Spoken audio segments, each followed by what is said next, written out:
job security, pensions, profit sharing, wages, signing bonuses. The union says GM has reverted back to a previous proposal the union rejected.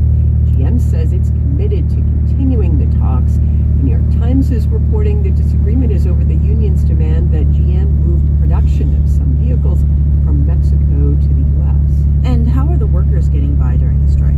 Well, they get strike pay, but it's only $250 a week, and these workers can make up to $1,200 a week. At the beginning of this month, the J.P. Morgan analyst estimated the strike had cost GM just over $1 billion, but at least the two sides are still talking. Marketplace's Nancy Marshall-Genzer, thanks. Let's do the numbers. The FTSE in London is up 0.3%. Dow, S&P, and NASDAQ futures are all looking down this morning around the 0.3% range. Later today, the Federal Reserve is set to release the latest figures on consumer credit. It captures the amount of money that we're all borrowing. Consumer debt has surged recently, particularly on credit cards and auto loans. As Marketplace's Jack Stewart reports, researchers will be studying today's numbers for signs of how the economy is doing ahead of the holiday season. The figures that we get from the Federal Reserve come with a bit of a lag, so today's numbers will be for August's consumer debt. July's data showed a $23.3 billion rise in borrowing, especially on credit cards. Kit Yarrow is author of Decoding the New Consumer Mind. She says there are a few reasons for that. Some of it is confidence. I think consumers do feel confident. But some of it is just practically what it's like to be a consumer today. And having to pay high housing, healthcare, and education costs. She says consumer spending is a key driver of the economy, but debt is never a good thing for individuals.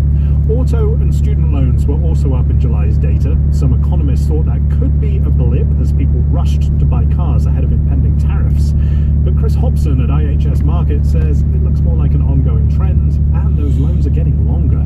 What's happening now and being really highlighted is the fact that some of these really long terms of upwards of 84 months, that's seeing the most growth. Super long loans can both trap consumers in debt and increase the risk of defaults. I'm Jack Stewart for Marketplace.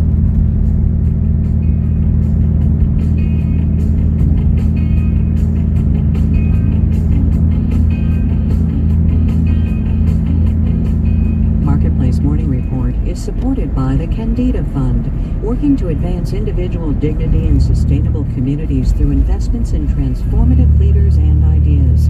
Learn more at KENDEDAFund.org.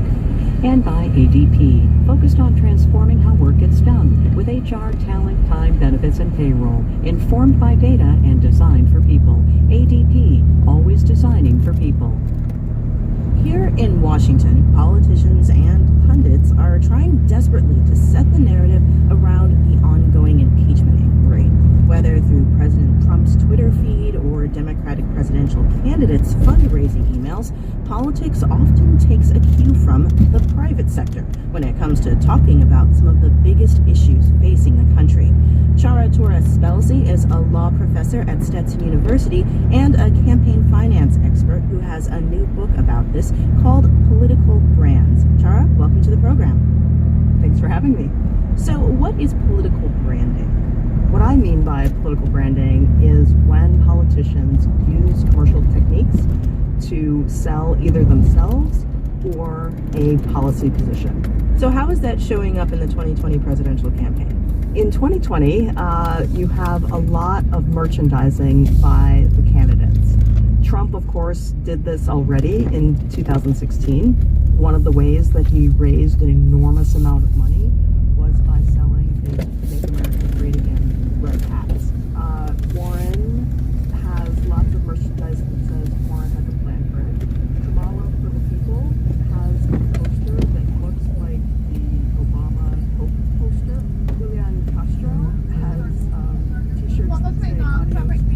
And then my favorite one is he has t-shirts that say Chasten for first. Yeah. I guess I'll get number 6. The Trump campaign raised $13 million. And you said both your Coke machine and the McCafe are down? Yes. All right. I can still make orange juice, the teas, the coffees. How is the Trump campaign branding? Okay, I'll go with an orange juice, please. Orange juice? Okay, anything else for you? that'll be it. 623 Deer Park later. Deer Cozy, if you wish.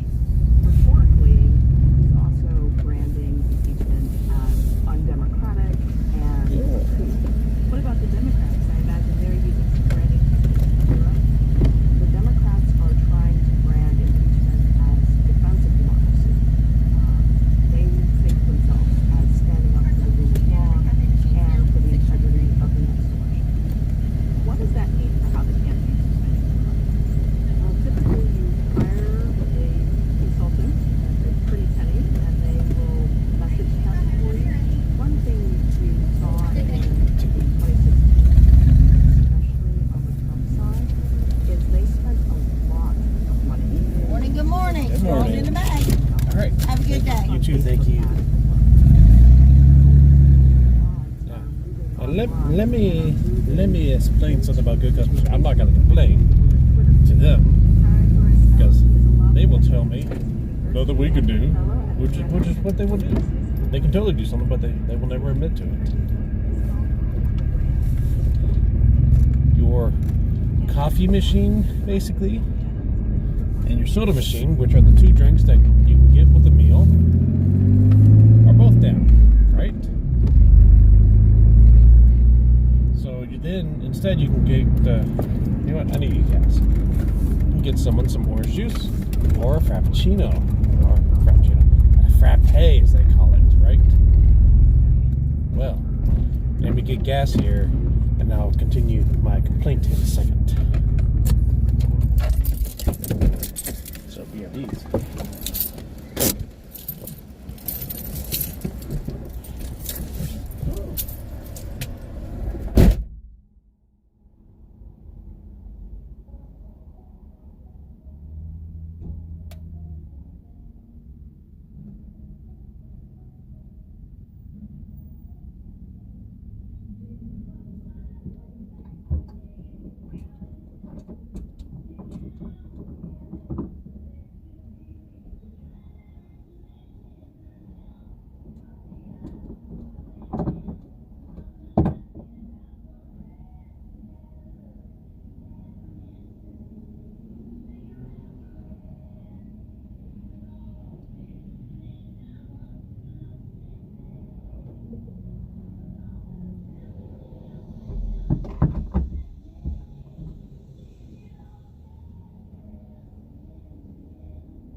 Alright, so where was I? So yeah, so both your man, really?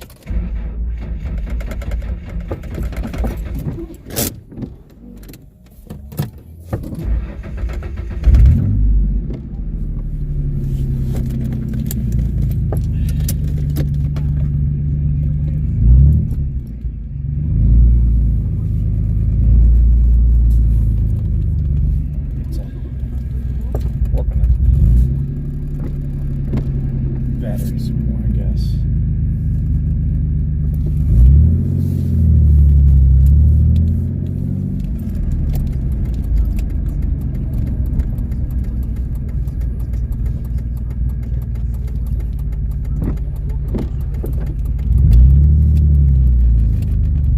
Well, then again, it is rainy and my car gets stupid in the rain too. I must hit a puddle somewhere. I didn't probably get my starter.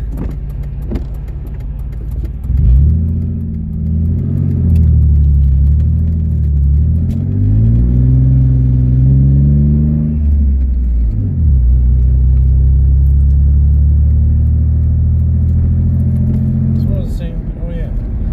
So both your drinks that can go along with your meal with no additional charge are down. So you offer the people the opportunity to elect an upchargeable drink. We don't offer a discount or offer it for free. That would have been the logical way to handle the situation. I'm like, these things are down, but if you still want to order, we'll upgrade you to an orange juice for free.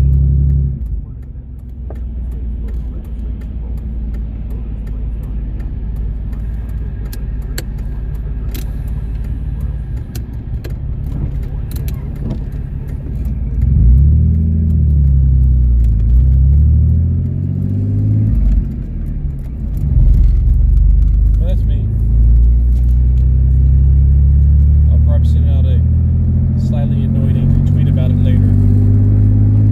They're on social media team and like blah blah blah blah blah. And they'll probably offer me like a coupon for a free breakfast sandwich or something, and then I'll never use it.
Showers this morning in mid-60s for a high. Right now, rain and 58. I'm Bill Burton, 89.3 WFPL. Good morning. It's 7:07. It's Morning Edition from NPR News. I'm Steve Inskeep. And I'm David Green. Another in Culver City, California. A second whistleblower with first-hand knowledge has come forward as President Trump's impeachment crisis deepens. We're learning this from Mark Zaid,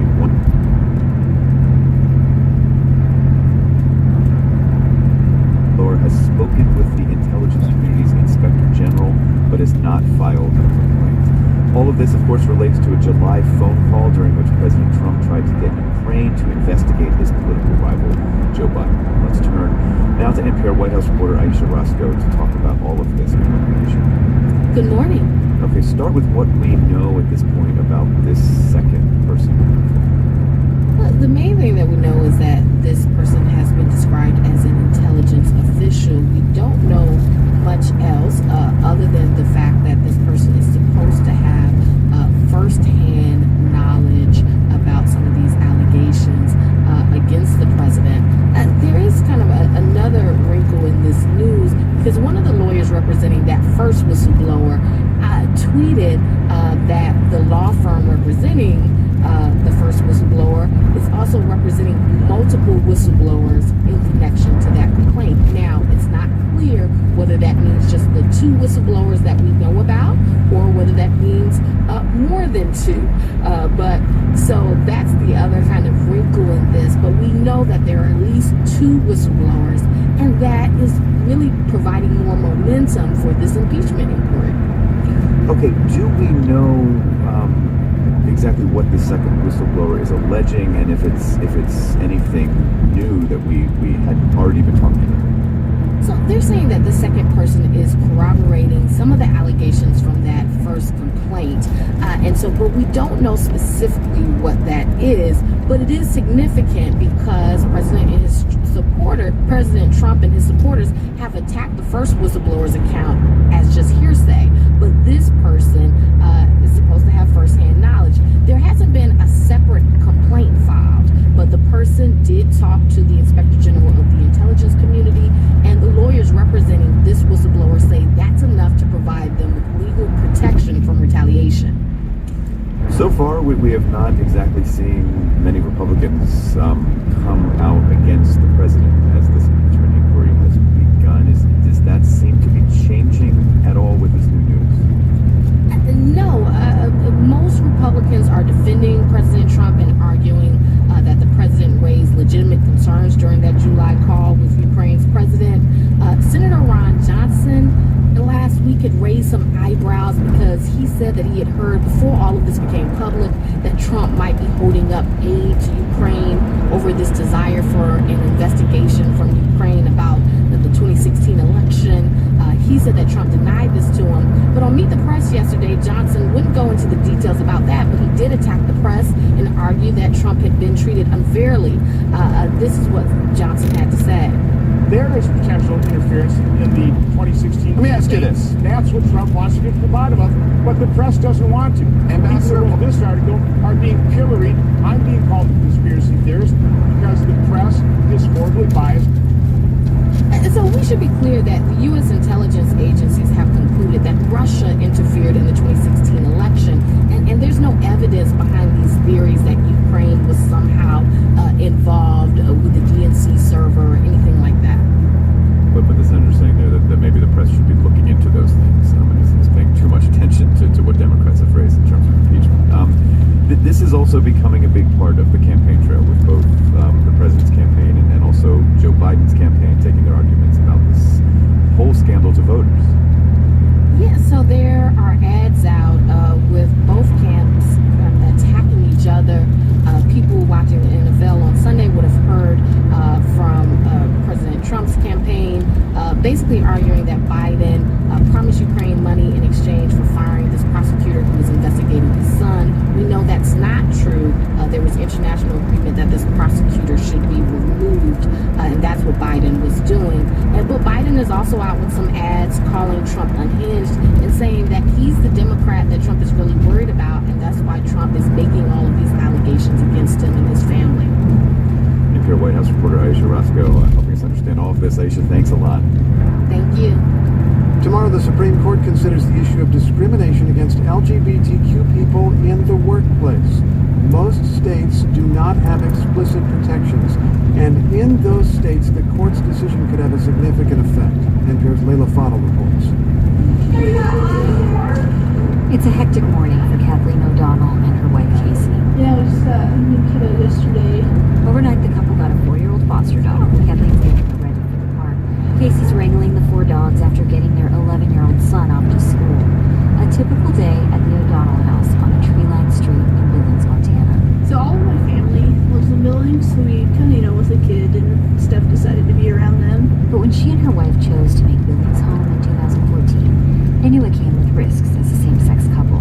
Montana's one of more than 24 states that don't have explicit statewide laws that protect LGBTQ people from discrimination in employment, housing, and public accommodations.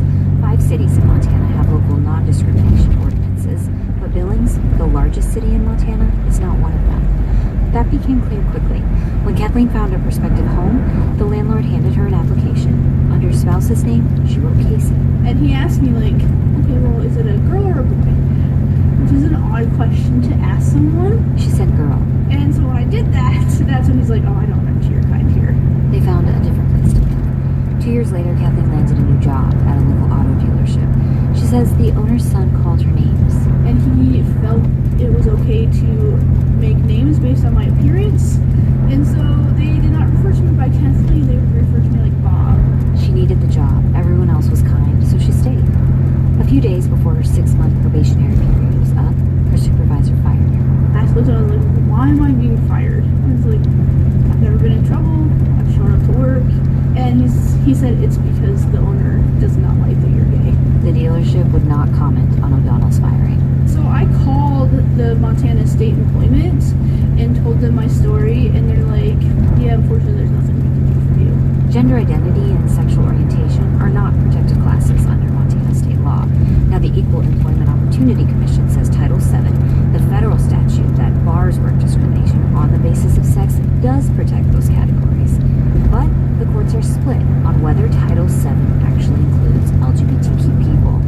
This week, the Supreme Court will hear 3 cases, 2 on sexual orientation and 1 on gender identity. What these cases will decide is, does the federal statute that prohibits sex discrimination in employment cover discrimination on the basis of someone's sexual orientation or their gender identity, because those forms of discrimination are sex-based? That's Andrew Romero, the federal policy director at the Williams Institute at the UCLA School of Law.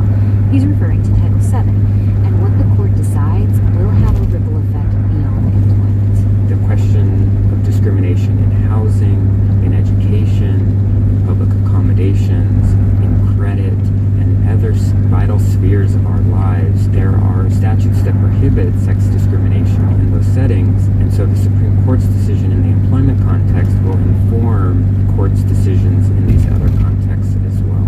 Historically, sex has been biology-based, and its association is the basis for government programs that were written to help women.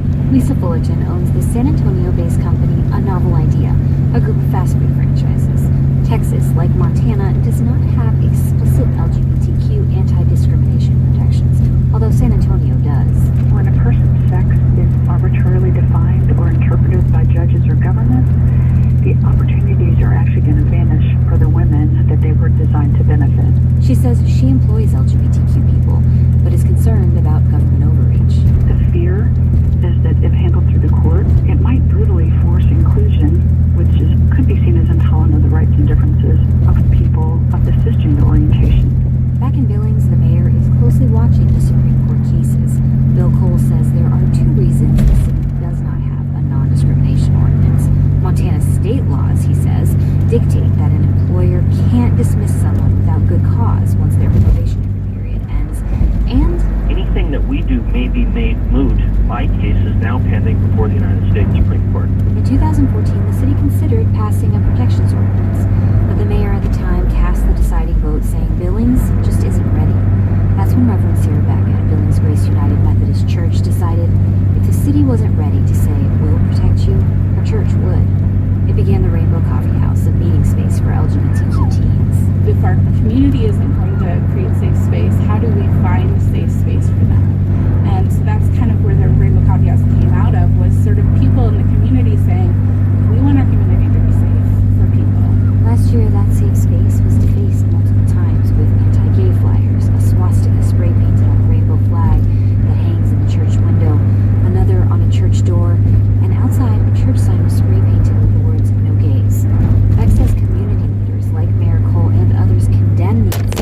stood by the church. That is all wonderful. But at the same time, what is the expectation and the message that you send to the community is these people need to be protected, that these sorts of things are inevitable. These high schoolers of excess may graduate into a city and maybe a nation that's not. Layla Falding, NPR News, Phoenix. And this afternoon, in All Things Considered, tech giants are being investigated for possible antitrust violations. So what can we learn from the antitrust case against Microsoft in the 1990s? Tell your smart speaker to play NPR or ask for your member station by name. All you need to do is tell your smart speaker to play 89.3 WFPL, and you'll hear that story a little later this afternoon during All Things Considered. This is NPR News. And this is 89.3 WFPL. Last week, President Trump said China should investigate former Vice President Biden and his family. What happened in China is just about as bad as what happened with Ukraine. We'll examine whether Trump's comments might complicate trade talks with China. That's on the way in 20 minutes. Support for 89.3 WFPL comes from Louisville Tourism, boosting Louisville's economy through tourism development since 1968 by supporting more than 27,000 local hospitality industry-related jobs and promoting our city as a world-class destination. Details at go-to-louisville.com. From U of L's College of Business, providing online programs created to develop leadership skills and business savvy. Online programs include an MBA, certificates in franchising and distilled spirits, and accounting programs that prep for the CPA. More at business.louisville.edu/online business. Showers this morning and a high into the mid-60s today, and then sunshine in store for us on Tuesday, and we'll climb up into the mid-70s for a high. Right now we do have rain, and it's 58. Today is the final day to register to vote in Kentucky's November election. It's 4 p.m. this afternoon, as a matter of fact, and you can read more about this story online at WFPL.org. Good morning. You are listening to Morning Edition. Thank you so much for getting your Monday underway with us. It is 7:20. On the next Fresh Air, countertenor Anthony Ross Costanzo is about to star in the Metropolitan Opera's production of Philip Glass's opera Akhenaten. He sings in the range once sung by castrati, men who kept their high voices by being castrated before puberty. Join us today at noon on 89.3 WFPL.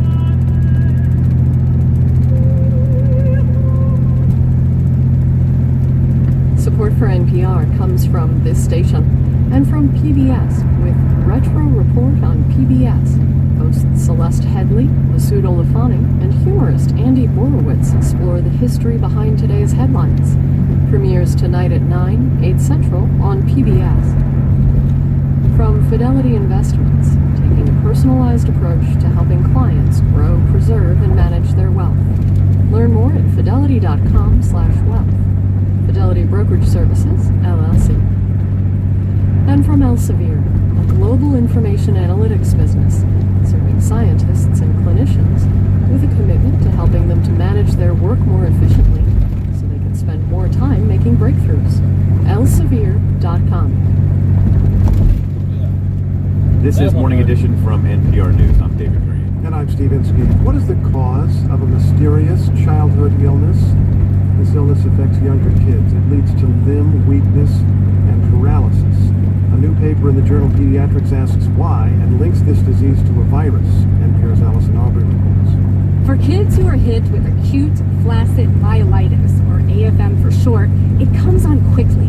It usually starts with run-of-the-mill virus symptoms, such as a runny nose, a cough, and fever. But then, in a terrifying turn, kids lose control of their limbs. That's what Susan Coyne, the mom of a boy named Evan, experienced. Evan lost arm and legs. He could not move them. He couldn't lift them. He couldn't walk. He was 7 at the time. He spent a year and a half in intensive rehab, learning how to walk and move his arms again. It was really scary, especially when, this first started. No one knew what it was. Researchers have now learned more about AFM. Here's Janelle Ruth of the CDC.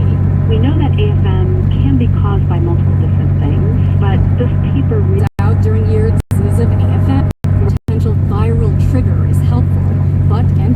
viruses, including EBD68, are pretty common. They are around all the time and they cause lots of viral illnesses. So it's not clear why a few hundred kids, out of the many, many more exposed, go on to develop AFM. Ruth says that's still a mystery. Eventually there could be a vaccine, but for now she says it's important for parents to know the symptoms. If they notice limb weakness in their child or that facial droop, it's very important they see their physician right away. Susan Coyne's son Evan has made a full recovery. He's back to playing baseball, living a full life.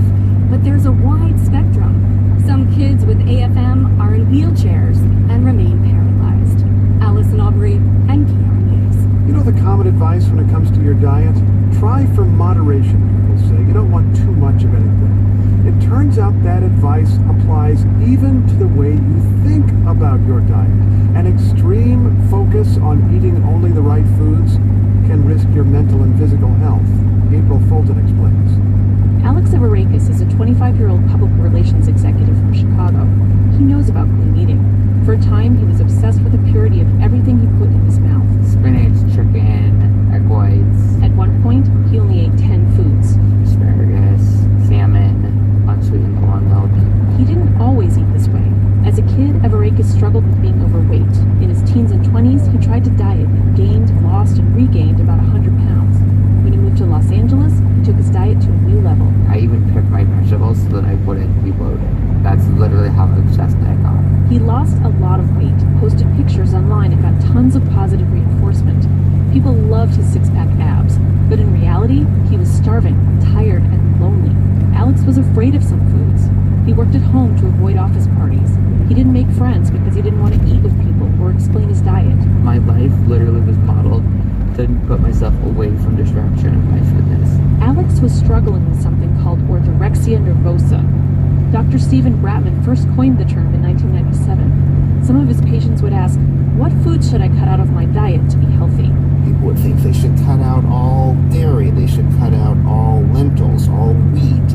And it dawned on me gradually that many of these patients, their primary problem was that they were far too strict with themselves. So Bratman made up a name, orthorexia, borrowing ortho from the Greek word meaning right and orexia meaning appetite. From then on, whenever a patient would ask me what food to cut out, I would say, we need to work on your orthorexia. This would often make them laugh and let them loosen up, and sometimes it helped people move from extremism to moderation. Bratman had no idea the concept of clean eating would exist. Seek out organic kale and wild salmon. Others is a virtue. Sandra Kronberg has seen a lot of diet trends over the last 40 years. She's the founder of the Eating Disorder Treatment Collaborative in New York. Orthorexia is a reflection on the cultural perspective on eating cleanly, avoiding toxins, including foods that might have some superpower. Now, Kronberg applauds eating healthfully. The problem comes, she says, when people are so focused on their diet that they miss out on life.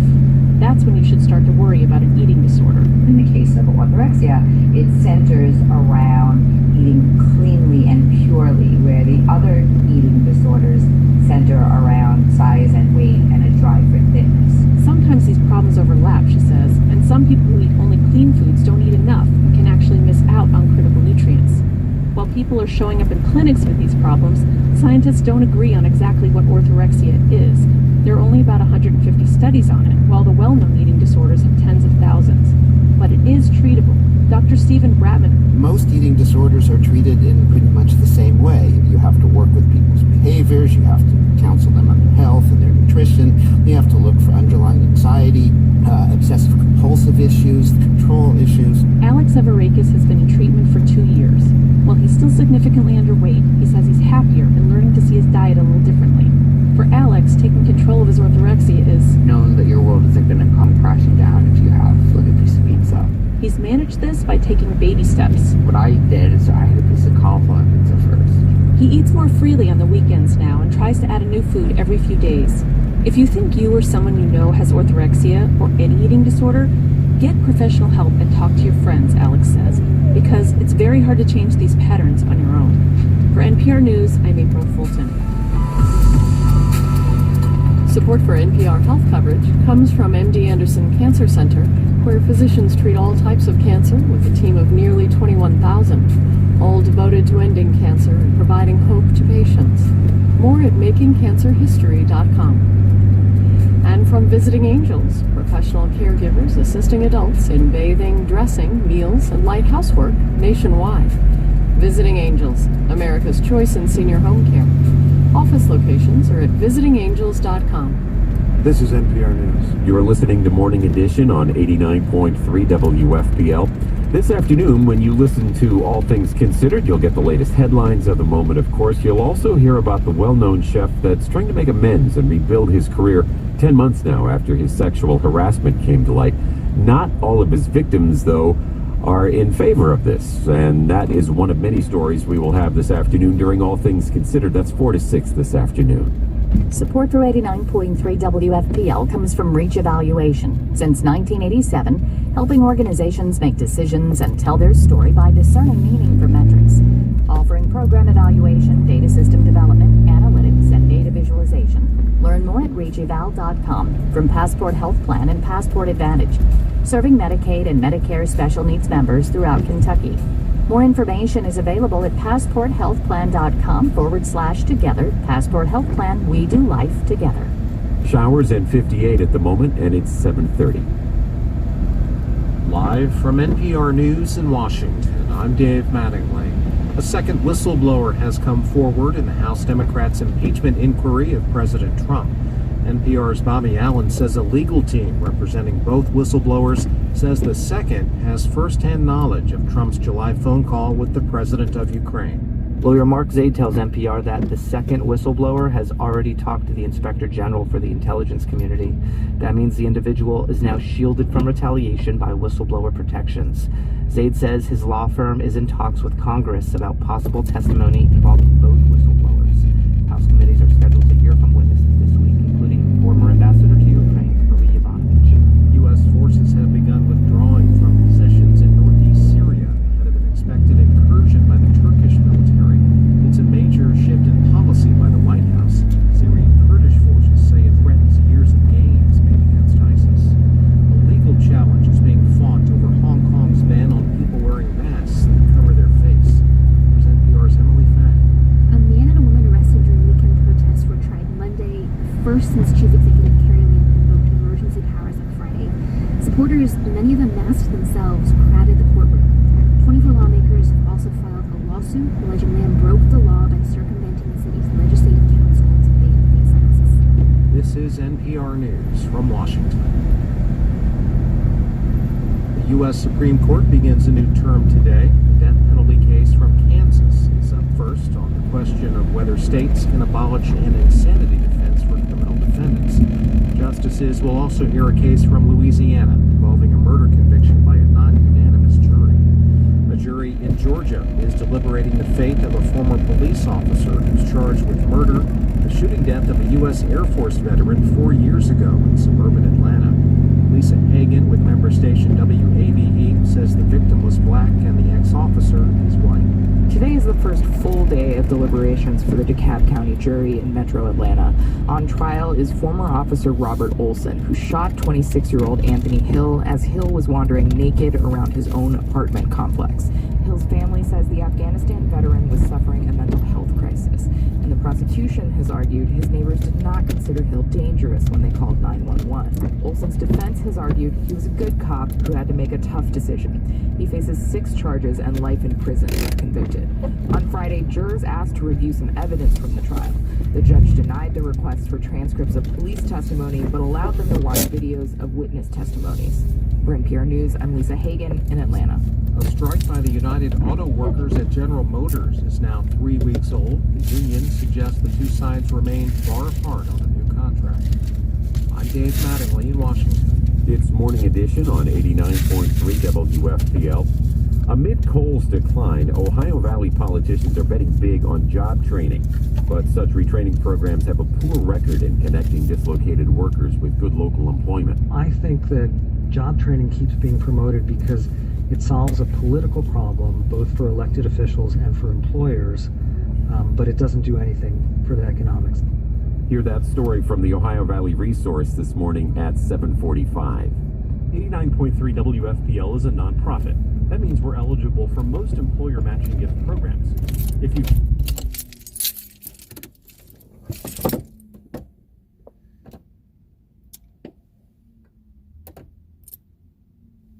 Don't forget, always boot the snoot.